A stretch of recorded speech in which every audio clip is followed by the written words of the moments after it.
Yes, maandalizi ya burudani kwa wananchi yanaendelea kutengenezwa. Na hapa ni KMC Complex, tayari mazoezi yamekwisha malizika na nazungumza na meneja Walter Harrison. Baada ya mchezo wetu wa mwisho wa ligi kuu dhidi ya Mbeya City, kikosi kilipata nafasi ya kupumzika kwa siku kadhaa.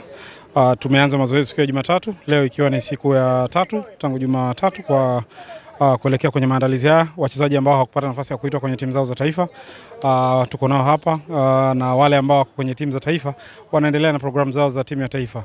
Wote hao kwa pamoja, kwa mazingira tofauti waliopo, tunajiandaa na mchezo wetu unaofuata wa ligi ya mabingwa barani Afrika dhidi ya Silver Strikers kutoka pale nchini Malawi. So kila kitu kinaendelea vizuri so far. Tunamshukuru Mungu kwa sessions ambazo tumeshazifanya mpaka sasa hivi. Kikosi kiko vizuri. Muendelezo utakuwa hivi mpaka pale ambapo tutasafiri kuelekea pale nchini Malawi.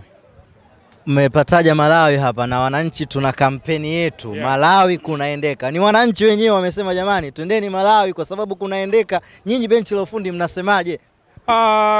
Kauli ni moja, Malawi panaendeka na tunahitaji support ya wananchi kwa kiasi kikubwa sana ili kuweza kwenda kutimiza lengo pale nchini Malawi. Kama kawaida yetu, nadhani historia ambayo tuliandika pale nchini Rwanda wakati tunacheza na Elmerek, tunatamani kuweza kuirudia dhidi ya Silver Strikers pale Malawi. Nafasi zipo kwa ajili ya kuhakikisha kwamba hilo linaenda kutokea. Wananchi wote kutoka mikoa yote, nafasi hiyo ipo na Malawi panafikika na panaendeka vizuri. Kwa hiyo wajitokeze kwa wingi, twende tukaiteke Lilongwe, twende tukaiteke Malawi, na mwisho wa siku twende kuweza kufanya kitu ambacho tunaamini kitakuwa ni njia, hatua moja kuelekea kwenye hatua ya makundi. Kila la kheri.